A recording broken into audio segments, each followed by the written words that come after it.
성경 말씀 요한계시록 9장 1절 말씀 보겠습니다. 9장 1절 말씀은요.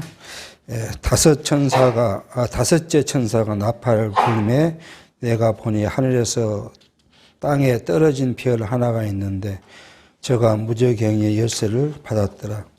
저가 무저갱이를 여니 그 구멍에서 큰 풀무의 연기 같은 연기가 올라오매 해와 공기가 그 구멍의 연기로 인하여 어두워지며 또 황충이 연기 가운데로부터 땅 위에 나오매 저희가 땅에 있는 정갈의 권세와 같은 권세를 받았더라.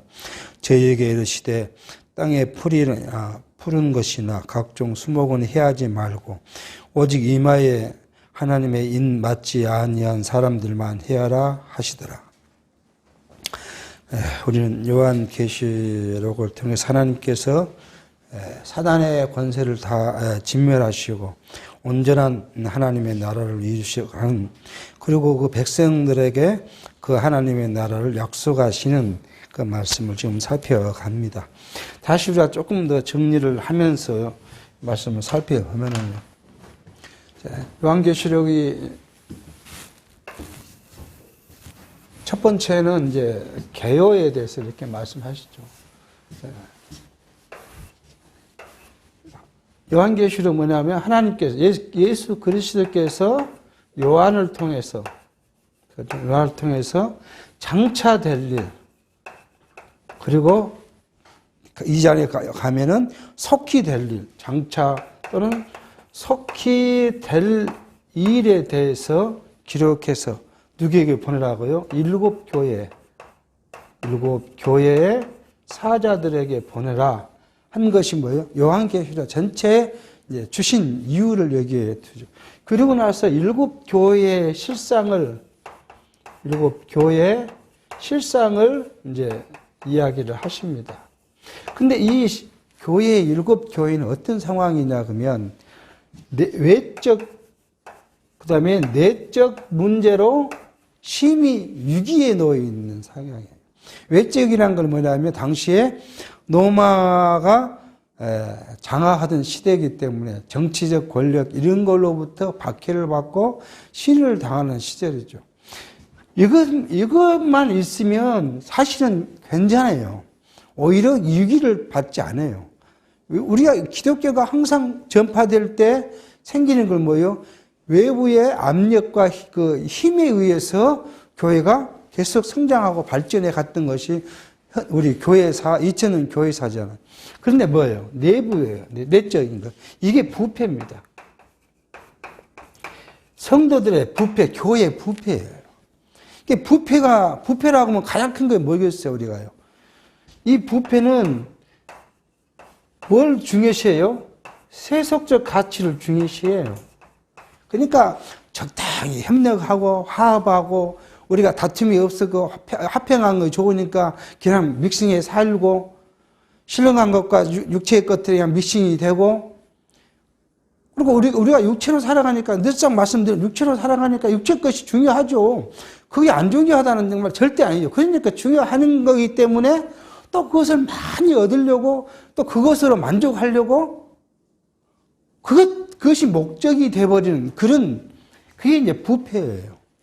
이 부패로 그 교회가, 일곱 교회가 처음에는 뭐예요? 굉장히 하나님을 사랑했지만, 그래서 이제 이걸 어떻게 이야기를 했어요? 이 일곱 교회의 실상을 이야기하면 다 일곱 교회 처음은 칭찬이에요. 네가 처음에 가졌던 작은 믿음을 지켰고 어쩌고 계속 일곱 교회 칭찬을 하고 난 다음에 두 번째는요, 뭐라고요? 그런데 너가 무엇을 했다고요? 나를 떠났다. 처음 사랑도 잃어버렸고 믿음도 잃어버렸고 너무 여기에 몰두해 있었다. 그래서 뭐예요? 뭐라고 이야기해야 되죠? 갑자기 생각이 안 나요. 우리 책망을 한 거죠, 책망을 하고, 그리고는 뭐예요? 이대로 놔두면 안 되잖아요. 그러니까 세 번째 하신 말씀이 권면을 해요. 내가 이렇게 해라. 그러면 다음이에요. 네 번째는 뭐예요? 내가 너희를 얻으러요. 이 영원한 나라에 너를 데리고 갈 것이다 라고 약속합니다. 약속. 이게 일곱 교회에 준 하나님의 말씀이에요. 이게 우리 성도들에게 우리에게 준 말씀이에요. 우리가 외적인 위험이 오늘 현대 교회에 그럼 우리는 외적 위험이 없냐? 교회로 보면 없을 것 같아요. 눈에 우리가 그냥 찾아보면. 근데 교회든 여러분과 내 개인의 생활 속에 와 보면 외적 위험이 있어요. 가장 큰 건 뭐예요? 우선 혼자 믿는 성도들의 입장에서 보면 내가 신앙생활 하는데 가장 걸림돌이 뭐예요? 남편이에요. 그 외적인 거예요, 그게. 그리고요, 예를 들어서, 나이 들면 좀 덜 하겠지만, 젊은 세대에서는 뭐예요? 아니, 토요일, 일요일, 어디도 여행도 가야 되고, 뭣도 해야 되고, 그래서 그것을 같이 하자 그러면 뭐예요? 안 가면 다툼이고, 따라가야 되고. 그게 다 외적이에요.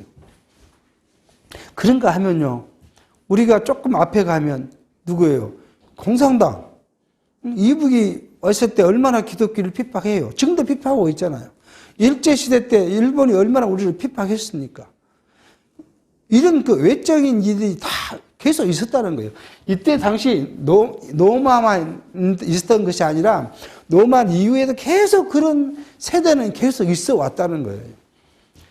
그런데 그 외적은 우리가 싸워서 하나님 성령께서 우리 인도에 가시면 싸워서 그것과 더불어 같이 하지 않고 더 기독교는 번성해 갔어요. 근데 내적인 위험이 이것이 얼마나 위험스러운가 하는 것을 성경은 이야기를 하고 있습니다. 자, 이렇게 약속이죠. 약속한 그리스도는 누구냐 이거잖아요. 그리스도. 그것이 바로 이제 3장부터 하신 말씀이에요. 그 그리스도는 무능한 그리스도가 아니라는 거죠.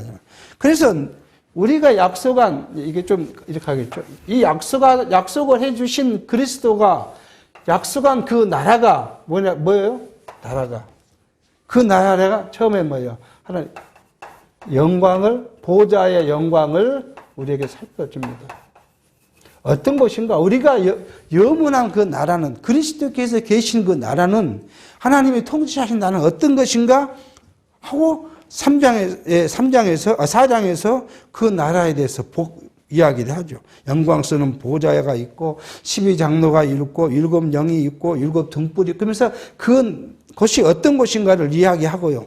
그 다음에 그 모습의 주변을 봤더니 뭐예요? 수정 같은 유리 바다가 있고 네 생물이 있고 24장로가 여호와를 경배하고 멜로 하나 갖다 드리고 그런 내용을 보면서 우리 소망한 그 나라가 어떤 나라인가를 보고요. 그 약속한 그분이 어떤 것이 있거든요. 그리스도에 뭐가 있어요? 하나님의 권능을 갖고 있다. 자, 이 그리스도의 권능을 이야기해요.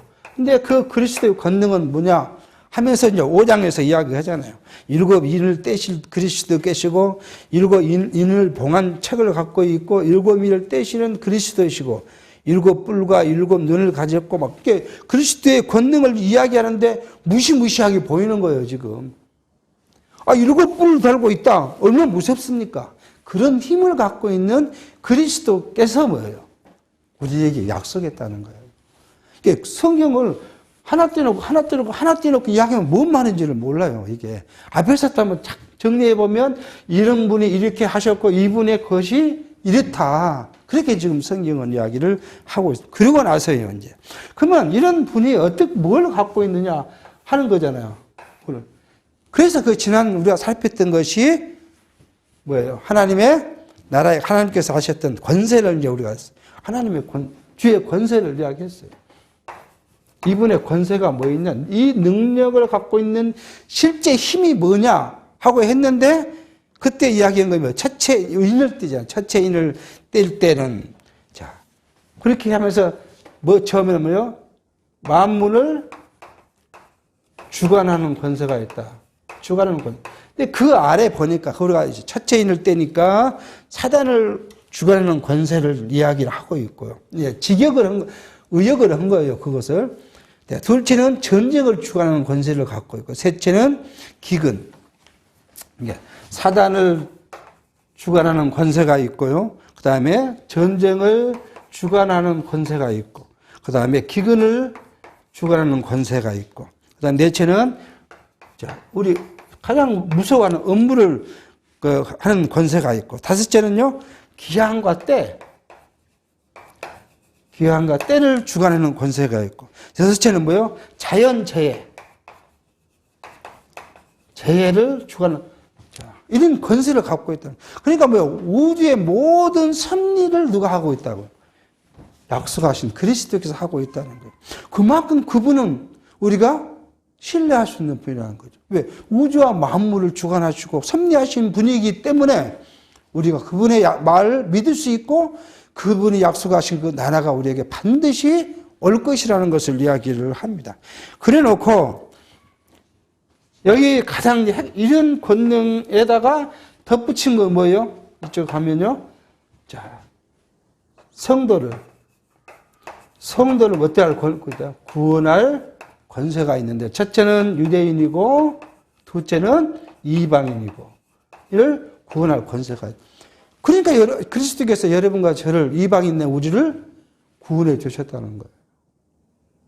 자, 이렇게 이제 이렇게 말씀을 해놓고, 지난 시간에 살폈던 것이 진노잖아요, 진노. 이분은 이런 것을 하는데 실제적으로 뭐예요? 어떤 일을, 현상이 나타날 것인가 하는 거예요. 그냥 권세만 갖고 있는데 가만히 있는, 그냥 권세만 갖고 있는 게 아니라 이 지구상에 있는 어떤 사건들을 이제 보여주시는 거잖아요. 그래서 이 진노를 성경 결론에서는 지난 노에 대한 노로 인해서 온 진노라고 이야기해요. 이게 굉장히 위험한 제목이라고 생각해요. 지난 노면 지난 노에 대해서 설명이 있어야 되잖아요. 근데 설명이 없으면 지난 노가 뭐라는 이야기죠. 잘못 오해하면 뭐로 오해할 수 있어요? 이게 오해예요. 저는 오해라고 생각해요. 오해를 하면 뭐가 나오냐 그러면 유대인들이 누구를 죽였어요? 그리스도를 죽인 거잖아요. 그러면 이것 때문에 그러면 누가 진노를 받아요? 유대인이 받을 거 아니에요. 그래서 성경 강론집을 쭉 읽으면 계속 로마 군대가 유대인을 핍박하고 한 것이 실예로 들고 있어요. 성경 강론집에는. 그러면 이 진노를 누가 받을 것이냐? 진노의 대상이 누구냐? 그냐? 대상. 성경 강론집으로 생각해 보면 누구예요? 유대인이에요. 근데 실제 역사적으로 보면 유대인만 핍박을 받았습니까? 기독교인은요. 그리고 BC 63년에서 AD 330년까지만 고통이 있었습니까? 이 유럽에서의 기독교인들의 핍박은 누구로부터 가장 심했어요? 카톨릭으로부터 심했어요. 카톨릭에 의해서 당하다 보니까 카톨릭의 세가 약해지니까 누가 또 카톨릭을 또 멸시를 해요? 기독교인이 카톨릭이 멸시해요. 유럽에서. 그래서 유럽의 100년 전쟁이라는 것이 카톨릭과 기독교의 전쟁이에요. 이런 역사는 그러면 어떻게 설명할 거냐는 거예요. 이것으로 이야기해버리면 그런 역사의 과정을 어떻게, 뭘로 설명을 할 것이냐. 그런 이제 퀘스천마크가 붙게 되는 거죠. 그래서 저는 이렇게 한 시대, 어떤 시기, 어떤 일, 이것으로 하나님의 진노의 내용을 살펴가면 굉장히 큰 오해를 불러일으킬 수 있다는 거예요. 그러면 지금은 받을 진노가 없네? 여러분 받을 지금 진노가 없다. 그렇게 이야기해도 아니라고 말할 수 있는 요건이 없대. 그래서 가장 중요한 건 뭐예요? 지난 시간에 말씀드렸습니다. 이게 대상이 누구라고요? 세상이에요. 세상. 성경은 그렇게 세상 권력자들 이를 이야기 많이 했어요. 그러니까 그런 세상의 성도가 세상에 우리가 육체를 안고 살잖아요. 그러니까 만약에 지진이 났어요. 그러면 딱 지진 나면 성도가 있는 자리만 누구죠? 기도처럼 성도 있는 자리만 가만히 있고 불신자들 자리만 지진이 나서 죽이면 좋은데 우리가 몸을 닫고 있는 하나님은 그걸 보편적 섭리를 그렇게 하지 않으신다는 거예요. 성도들도 그 지진에 이제 죽을 수도 있고, 일반인도 안 죽을 수도 있고, 보편적 섭리를 하시는 거예요. 그러니까 성도들도 피해를 당하는 거죠. 세상의 증거요. 세상이라는 것은 가장 큰 것이 뭐예요? 권력자들. 하나님을 하는 사람들 하는데 세상에 그대로 오기 때문에 우리도 피해를 입을 수 있다. 그런 말씀을 지금 지난 시간에 했습니다. 그래서 진노의 이제 그런 6, 7장에서 왔던 이것의 그 대상으로서 진노가 오는데 진노를 이제 한번 살펴보면 이렇습니다. 지난 시간에 했던 것처럼 이제 여섯 나팔인을 띈 다음에 첫 번째 나팔을 불게 됐다. 나팔이었다. 그 이야기를 하시죠. 첫째 인을 떼실 때, 이제 첫째 나팔을 부는데,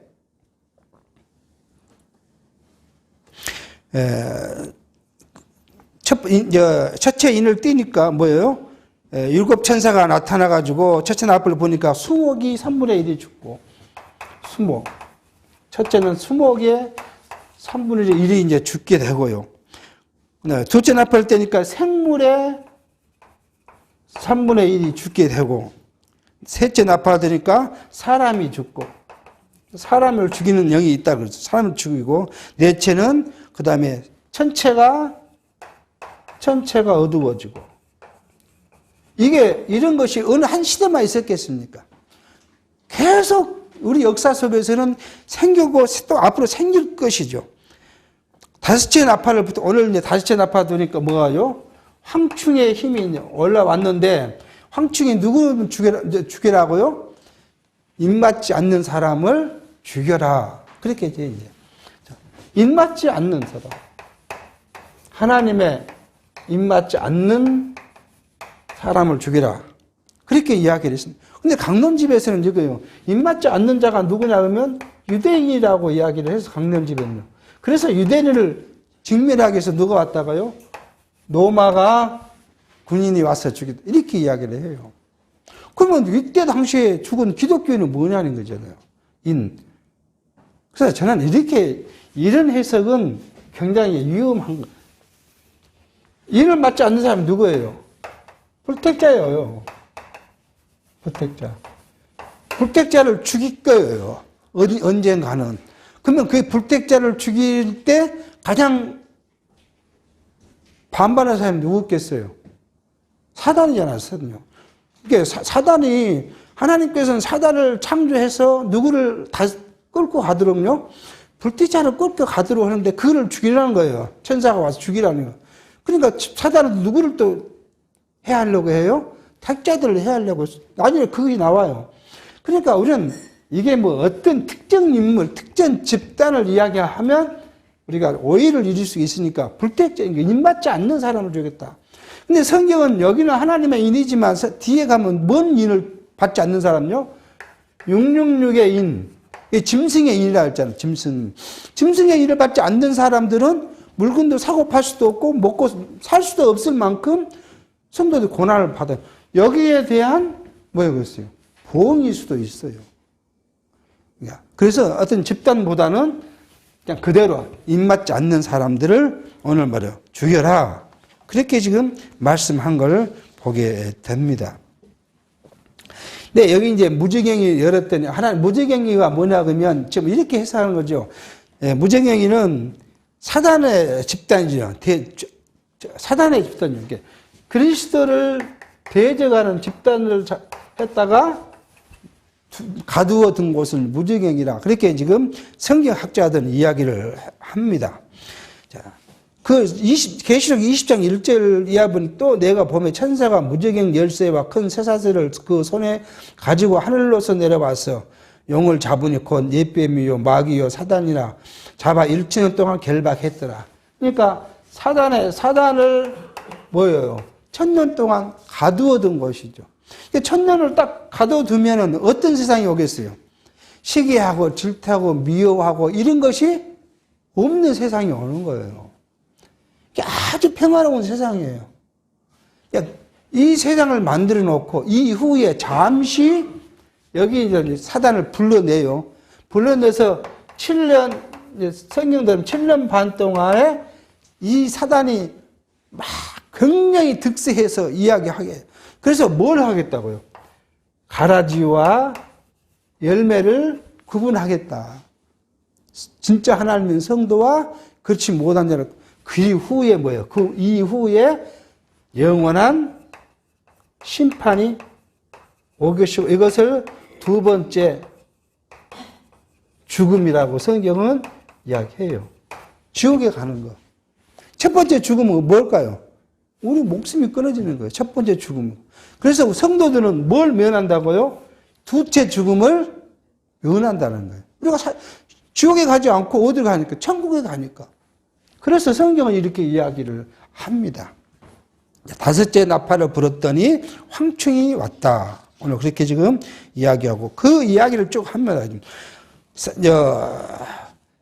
이게 황충하기는 뭐 말하고요? 땅에 풀이나 푸른 것을 각 수목을 해야지 말고 오직 입 맞는 사람은 하는데 5절 그러나 그들을 죽이지 못하게 하시고 5달 동안 괴롭게만 하게 하시는데 그 괴롭게 함은 정갈이 사람을 쏠 때 괴롭게 함과 같아요. 얼마나 그들 이게 5달 동안은 그죠? 5달 동안 죽이지 않고 괴롭게만 한다. 근데 그 괴로움이 얼마나 심했는지 뭐 정갈이 사람을 쓰면 그 고통이 이루 말할 수 없다 그래요. 그 같더라. 이게 뭐 지금 성경 개론의 해석으로 하면은 또 로마 군인을 또 나와요. 이건 빼고요. 그냥 빼고 우리가 그대로 나가자고요. 6절 그날에 사람들이 죽기를 구하여도 얻지 못하고 죽고 싶으나 죽음이 저희를 피하리로다. 차라리 죽어버렸으면 좋겠는데 얼마나 괴로운지 죽을 수 없다. 그렇게 지금 이야기. 그러니까 우리가 이제 그래서 우리 소망이 있는 거 아니에요. 이거 딱 놓고 보면 우리는 하나님의 인을 맞은 사람이에요. 성도는. 그렇죠? 맞지 않는 사람을 괴롭히는데 우리는 그 괴로움을 당하지 않는다. 여기서 보면은 우리가 별로 보니까 힘도 없고 성도 같지도 않고 뭐 능력도 없고 그 외부의 내적 갈등 때문에 우리가 맨날 쓰러지고 넘어지고 우리 육체의 욕심이 발동하면 우리가 그 욕심을 이길 수 있습니까? 못 이겨 우리 능력으로는. 그러니까 가만 보면 저 사람이 예수 믿는 사람인데 아닌지 저 자신부터 보면 그런 생각이 들어요. 어떨 때 보면 내가 진짜 예수 믿는 사람이고 교회 장로인지 세상 사람보다 더 못한 건지 그런 때가 수시로 발생한다는 거죠. 그 상황이에요. 얘가요. 그런 상황. 그런데 우리에게는 뭘 주었기 때문에 하나님의 인을 쳤기 때문에 그 괴로움을 당치 않게 하신다는 거예요. 그러니까 감사하는 거잖아요. 그러니까 용기가 있는 거예요. 살아갈 만하는 거예요. 비록 지금 내가 이래도 내게 주신 하나님의 은혜가 뭔지 하를 생각하니까 내가 참을 만하는 거예요. 7절입니다. 황충들의 모양은 전쟁을 위하여 예비한 말들을 갖고 그 머리에 금과 같은 멜루간 비슷한 것을 썼으며 그 얼굴은 사람의 얼굴 같고 그러니까 전쟁하는 사람 같다는 거잖아요. 또 그 여자의 머리털 같은 털이 있고 그 이는 사자의 이 같고 또 철 흉갑 같은 흉갑이 있고 그 날개들의 소리는 병거와 많은 말들이 전장으로 달려 들어가는 소리 같으며 또 정갈과 같은 꼬리와 쏘는 살이 있으며 그 꼬리에는 5달 동안 사람들의 해할 권세가 있더라. 저희가 임금이 있으니 무지갱의 사자라. 히브리 음으로는 이름은 아바돈이요 헬라 음으로 이름은 아볼루돈이더라. 그렇게 이야기하면서 이런 모습을 성경 결론은 로마 군인들의 그 갑옷을 입고 이런 것으로 하는데 우리가 이 군장을 하는 것이 그 로마 군인들만 있었냐고요. 어느 시대 다 전쟁을 하는 사람은 뭐예요? 군장을 입잖아요. 군복을 입고 군장을 입고 무기를 들고. 그러니까 그 어느 한 특정만을 세우면 그것은 이제 세대론이라고 하잖아요. 세대. 한 세대적으로만 살피면 오해가 오는 거예요. 이걸 우리가 배제할 필요가. 왜냐하면 왜 이것이 문제가 있다고 생각하냐 그러면 가는 세대, 간 세대죠, 간 세대. 간 세대와 현 세대와 오는 세대의 말씀이 다 선포되어져야 그게 뭐예요? 그 진리예요. 이 세대는 있고 이건 없다. 우리가 이거 지금 없는 이야기를 뭐대로 우리가 듣고 있어야 되고 읽어야 되고 그 말씀을 공부해야 됩니다. 앞으로 없는데 이게 이 지금 나타난 여러 가지 진노는 과거에도 있을 것이고 현재에도 있을 것이고 미래에도 있을 거예요. 그 종류가 다를 뿐이지. 예를 들어서 불이 떨어진다고 뒤에 나오는데 그 불이 어디서 떨어져요? 지진으로 또는 화산재가 터서 떨어져요. 그건 과거도 있었고 현재도 있고 미래도 있을 거예요. 우리가 예를 들어서 여리고성을 할 때 뭘로 여리고성이 무너졌어요? 지진으로 무너졌어요. 그건 과거에도 있었고 지금도 있고 앞으로도 있을 거예요. 그러니까 성경은 어느 한 세대의 것으로 해석해 버리면 하나님이 우리에게 주신 말씀이 오해가 되고 너무 축소해 버리고 그것을 우리가 누릴 수 있는 위로와 풍성한 은혜를 너무 적은 것으로 치부할 수 있는 그런 위험이 있기 때문에 우리는 가능하면 이런 부분으로서 해석하는 것이 적절치 않다 하는 생각을 갖게 합니다. 그렇게 해서 이제 다섯째 천사가 했던 것이 뭐예요? 황충의 것으로 이제 갔죠. 그 다음에 이제 여섯 번째 나팔을 붑니다. 9장 12절. 첫째 화는 지나갔으니 보라 아직도 이 후에 화 둘이 있어. 지금 여기 황충까지가 첫째 화가 지나갔다는 거예요. 13절 여섯째 천사가 나팔을 불매. 이제 여섯째 천사가 나팔을 불매 하고 나옵니다. 내가 들으니 하나님 앞 금단 내 뿔 앞에서 한 음성이 나서 나팔을 가진 여섯째 천사가 말하기를 큰 유브라데에 결박한 네 천사를 놓아주라 하며 네 천사가 놓였으니 그들은 그 년 월 일시에 이르러 사람 3분의 1을 죽이기로 예비한 자들이더라. 마병대의 수는 2만만이니 내가 그들의 수를 들었노라. 그렇게 이야기를 합니다. 네 번째 천사는 뭐예요? 사람을 죽이는 자. 하나님께서는 그리스도께 뭐가 있어요? 자, 여기 전쟁. 그 다음에 죽이는 거. 이 역사를 누가 해요? 그리스도께서, 하나님께서 하세요. 그러니까 지금 예를 들어서 지금 푸틴이 우크라이나를 점령해서, 점령하기 위해서 전쟁을 한 걸 누구 역사예요? 푸틴 혼자 생각이 아니에요. 하나님께서 푸틴을 넣어서 뭐예요? 전쟁기 하는 거예요. 전쟁의 역사도 하나님이 섭리하신 거예요. 뭐, 김일성이가 남한을 쳐먹은 것도 다 마찬가지예요.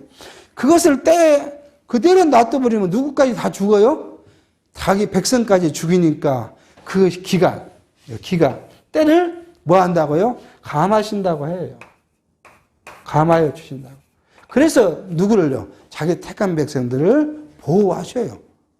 그러니까 하나님이 하신 일, 사람이 뭐 어떤 방법을 할 수가 없는 거예요. 지금 뭐 왕이 외교부장이, 중국의 외교부장이 두 나라 가서 합평을 하겠다. 될 수도 있죠. 하나님이 그 사람을 들어서 둘이 한다면 화평이 될 수도 있겠지만, 근데 인간의 능력으로 뭘 할 수 있겠다? 아니에요. 우리가 세상을 보는 시각이 그거예요. 이거 하나님이 하시는데, 하나님이 이걸 멈추는 거지, 사람이 멈추자 한다고 멈춘 것이 아니라는 거예요. 우리는 이 계시록의 말씀을 통해서 그렇게 이해해 보게 합니다. 17절. 죽이는 재앙이 지금 일어난 걸 이야기합니다. 이같이 이상한 가운데 그 말들과 그 탄 자들을 보니 불빛과 자줏빛과 유황빛 흉갑이 있고 또 말들의 머리는 사자머리 같고 그 입에서는 불과 연기와 유황이 나오더라.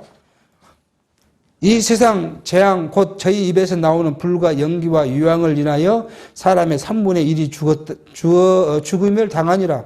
이 말들의 힘은 그 입과 꼬리에 있으니 그 꼬리는 뱀 같고 그 꼬리에 머리가 있어 이것을 해야 하더라. 아마 우리가 생각해 보면요.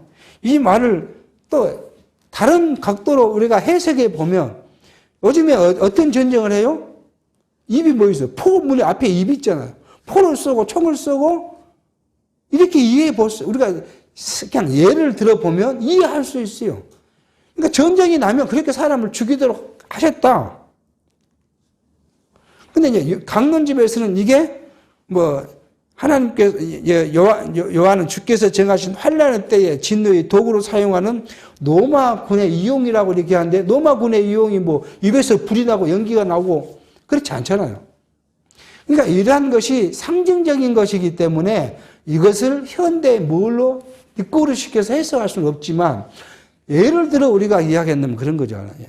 지금에 보면 전쟁이 나면 뭐예요? 포를 쏘고 미사일을 쏘고 옛날에는 활을 쏘지만 지금은 총을 쏘는 것이고 이런 일들을 통해서 뭐예요? 사람의 3분의 1을 죽이겠다는 거예요. 그러니까 제1차된, 제2차 대전에 죽은 인구가 얼마나 많습니까? 그런 것들이 지금 일어나고 있고 또 앞으로 일어날 거라는 거예요. 노마 시대에 있었던 것만이 아니라 그 후에 쭉 역사 속에서 보니까 계속 이런 일은 있었다는 거예요. 그러니까 한 세대, BC 63년에서 AD 330년 것을 지나간 노라고 이렇게 해석해 버리면 앞으로 뭐 전쟁도 없고 죽이는 일도 없어야 되잖아요. 이 계속 더 있어요. 왜요? 우리가 마태복음에 예수께서 우리에게 주신 것이 뭐예요? 마지막 때가 되면 뭐예요? 전쟁과 전쟁이 나고 난리가 난리되고 아버지와 아들과 아버지와 어미와 딸이 시어머니와 며느리가 계속 싸울 거라는 거 아니에요. 그래서 그 시대가 되면 마지막 때가 되면 뭐예요? 혼란의 때가 온다는 거예요. 그게 당연한 거예요. 당연한 거. 그런데 뭐 바티칸에서 모두에게 평화가 깃들지니라 한다고 그게 평화가 깃들어지냐고요. 누가 하는데? 하나님께서 하시는 일입니다. 그걸 인정을 안 하고 사람이 한다고 생각하니까 그런 이야기가 나올 수 있는 거예요. 그러니까 오로지 우리는 성경을 해석할 때 전체적으로만 요한계시록도 뭘 해야 돼요? 성경을 해석할 때 신본주의적 관점에서 해석하지 않으면 사람이 뭐가 이렇게 나올 수밖에 없고 사람이 행위가 나올 수밖에 없고 사람이 뭘 할 수밖에 없는 그걸로 지금 이해할 수밖에 없는 일이 벌어지게 됩니다. 그러므로 우리가 이것을 계속 말씀드리지만 강론집에 뭐 이런 일 저런 일 AD 70년에 뭐가 있었고 이런 것으로 해석하는 것보다 이거죠. 하나님의 그리스도의 권세는 이런 권세를 갖고 있었기 때문에 이 권세 속에서 나타나는 진노의 모습들이 이런 모습이다 라고 우리가 해석하는 것이 더 바람직하지 않을까 하는 생각을 합니다. 20절입니다. 이 재앙이 죽고 남은 사람들은 그 손으로 행하는 일을 회개치 아니하고 오히려 여러 귀신과 또는 보거나 듣거나 다니거나 하지 못하는 금, 은, 동과 목석의 우상에게 절하고 또 그 살인과 복술과 음행과 도둑질을 회개치 아니하더라. 그렇게 해서 이렇게 이제 끝나고 났을 때 그러면 전쟁을 하고 난 노마도 마찬가지. 노마는 그런데 돌변해가지고 뭘 했어요? 기독교를 공인해버렸죠. 성경은 뭐예요? 그런 자들이 뭐 한다고요? 자기 안 행위를 해결치도 않고 계속 우상 숭배하고 그렇게 하겠다. 그러니까 결국은 하나님께서 뭐예요? 왜 그거예요? 사단. 그렇죠? 사단을 들어 썼기 때문에 사단의 권세 아래에 있는 사람들은 뭐예요? 회개할 수가 없어요. 사단의 권세 아래에서 사단의 도구가 써있던 사람, 그 사단의 권세를 갖고 있는 사람들이 회개를 하겠습니까?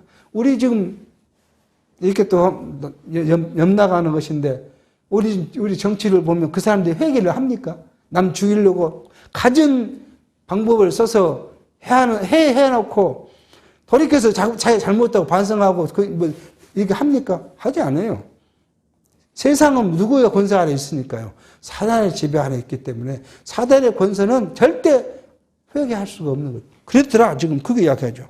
그리고 이제 성경은 이렇게 해요. 강론집에는 여기까지가 지난 노면 남은 노라고 해서 그 진노를 이야기를 하는데 우리는 남은 노 이렇게 이제 하지 않고 여기가 6번째잖아요. 일곱 번째 나팔 재앙이죠. 이걸 이제 그대로 그냥 읽도록 하겠습니다. 자, 10장입니다. 10장 1절.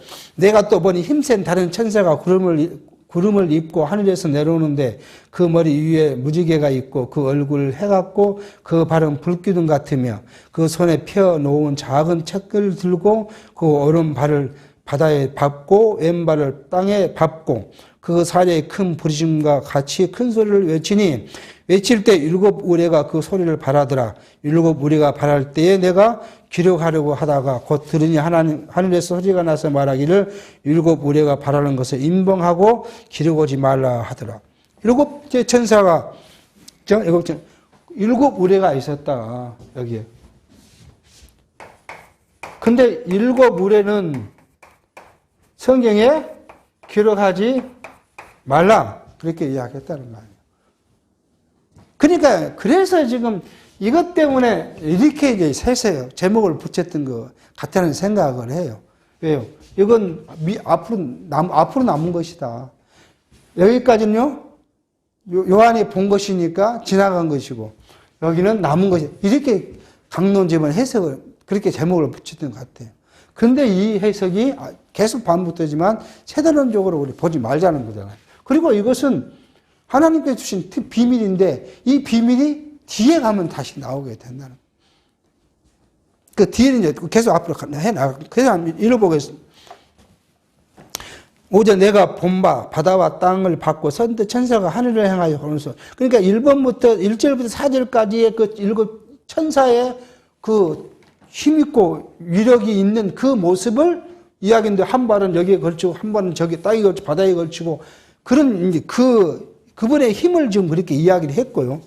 오전 내가 본 바다와 땅을 밟고 섰는 천사가 하늘을 향하여 오른손을 들고 세세토록 살아계신 자 곧 하늘과 그 가운데 있는 물건이며 땅과 그 가운데 있는 물건이며 바다와 그 가운데 있는 물건을 창조하신 이를 가리켜 명사하여 가로되 지체하지 아니하리니, 일곱 천사가 소리를 날 그 나팔을 불게 될 때에 하나님의 비밀이 그 종 선지자에게 전하신 복음과 같이 이르리라.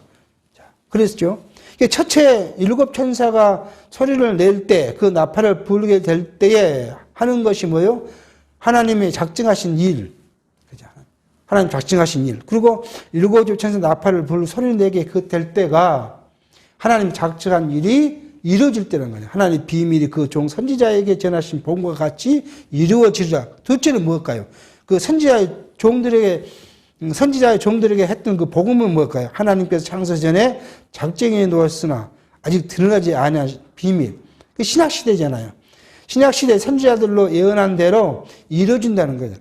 천사가 하나님의 비밀이 복음같이 이루어진다고 한 것은 바로 구약에 예언한 그리스도가 오신 이후에 신약시대에 있을 일들이 그대로 이루어진 거예요. 그대로 이루어진 그 비밀이 뭐예요? 우리는 하나님의 나라예요. 하나님의 나라가 지상에서는 보이는 교회로 이루어질 것이고, 개인에게는 우리 중심 내에서 하나님 나라가 이루어지며, 그것이 그 모형이에요. 영원한 하나님의 나라, 천국이란 그 영원한 하나님의 나라가 반드시 이루어질 것이라는 그 모형적 사건이 뭐예요? 교회가 이루어지고 우리 신령이 교회 성전으로 세워져 가는 일들, 이러한 비밀이 이루어질 것이라는 거예요. 근데 이것을 억지해서 이 선지자 누구냐? 이렇게 억지로 해석해버리면 뭐예요? 강력한 혼란을 받게 됩니다. 그러니까 여기에 선지자는 누구, 우리가 억지로 않고 성경적으로 봤을 때 여기에 오신 선지자는 누구예요? 이제 우리가 마태복음에 가서 이야기했지만은 그리스도는 뭘로 와요? 선지자 직임과 그 다음에요, 왕 직임과 제사장 직임으로 와요. 예수께서는 선지자 직임으로 오셨어요. 그래서 예수께서 약속하신 게 있죠. 세 가지 약속이 있었어요. 하나는 뭐였다고요? 교회를 세우겠다는 거 했잖아요. 베드로에게 묻고 내가 고백한 그 위에 교회를 세우겠다. 두 번째는요, 성령을 보내겠다고 이야기를 했어요. 성령. 그리고 세 번째로요, 마지막에 하기가 심판주로서 재림하실 것이다. 이것이 뭐예요? 다 이루어질 것이다. 그러니까 마지막에는 뭐예요? 분명히 지금 이 둘은 지금 이루어져 가고 있고요. 요한계시를 쓸 당시에 이 둘은 이루어져 가고 있고, 이거 뭐예요? 세 번째 얘가 반드시 이루어질 것. 그걸 지금 약속하고 계신다 하고 우리가 해석하는 것이 타당할 것이라고 봅니다.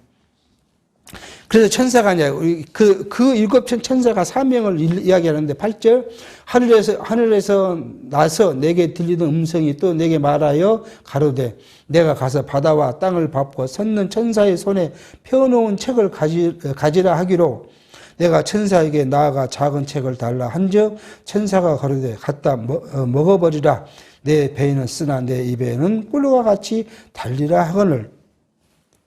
이게 이제 그러니까 갖다 먹어라. 그러니까 그 먹으면 내 배에는 쓰나 내 입에는 꿀과 같이 달라. 이렇게 지금 이게 하나님의 말씀에 대한 깨달음이에요. 하나님의 말씀이 우리에게 오면 우리에게 어떤 사건이 벌어져요? 우리가 죄를 알게 되고 하나님의 불순종을 알게 되고 그럼 뭐가 옵니까? 우리에게는 괴로움이 와요. 첫 번째는 우리가 하나님으로부터 내가 멀리 떠났었구나. 그런데 그 말씀이 다시 그것이 뭘로 바뀌어요? 달콤한 꿀로 바뀌어요. 하나님은 내가 자녀가 되었고 하나님께서 나를 이런 나를 뭐예요? 그 나라를 약속하고 그 나라 반드시 그 나라를 데리고 가실 거기 때문에 내게 소망이 있고 기쁨이 그걸 지금 말씀한다고 이제 우리가 보게 되는 것이죠. 10절 내가 천사의 손에 작은 책을 갖다 먹어버리니 내 입에는 꿀과 같이 다나 먹은 후에 내 배에서 쓰게 되니라. 아니 말씀을 우리가 지금 이야기를 한 거예요. 제가 내게 말하기를 내가 많은 백성과 나라와 방언과 임금에게 다시 예언하여야 하리라 하더라.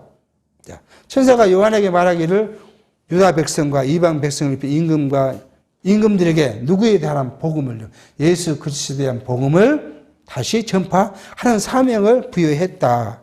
그렇게 해서 11장까지 이제 진노와 진노 그 결과에 대해서 이야기를 합니다. 그래서 우리는 이제 우리가 살폈던 이거 뭐예요? 다 이게 그리스도에 대한 증거예요.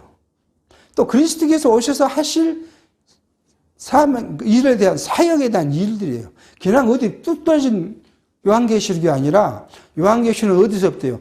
마태복음에서 유다서까지의 것들을 갖고 그 택한 백성들의 마지막 소망을 우리에게 불러준 거예요.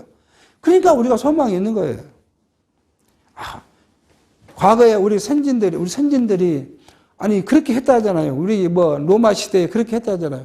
옆에서 사자가 물을 뜯어도 찬송을 했다는 거잖아요.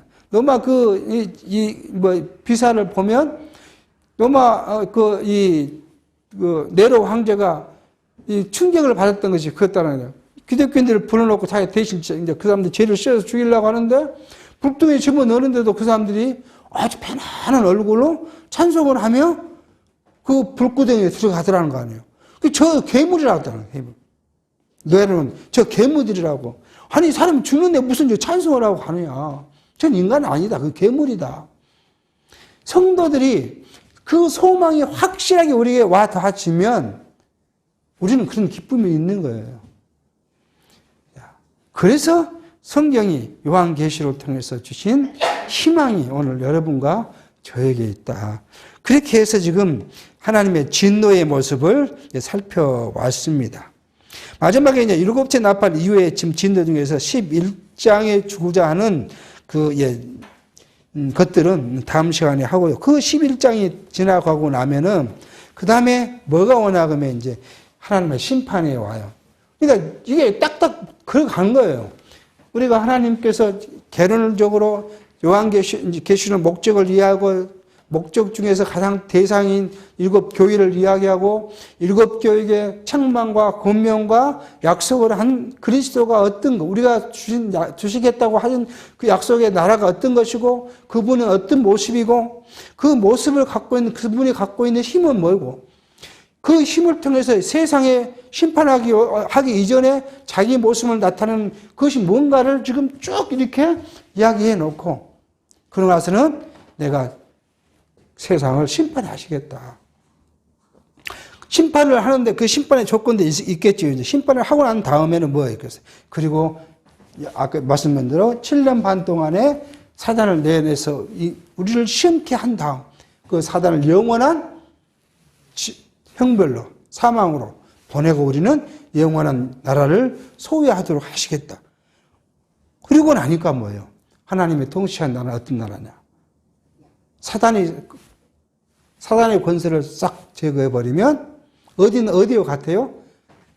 창세전 에덴 동산과 같는 거죠. 오로지 하나님을 찬양하고 미움도 시기도 질투도 해함도 없고. 그래서 성경에 뭐라요? 이사야 선지자는 독사의 굴에 손을 넣었더니 독사가 물지도 않고 해함도 없고. 사자가 사람 짐승을 잡아 먹어야 하는데 뭐 한다고요? 풀을 뜯어먹고. 그 세대가 시기가 바로 우리에게 도래할 것이라는 성경의 말씀을 살펴갑니다.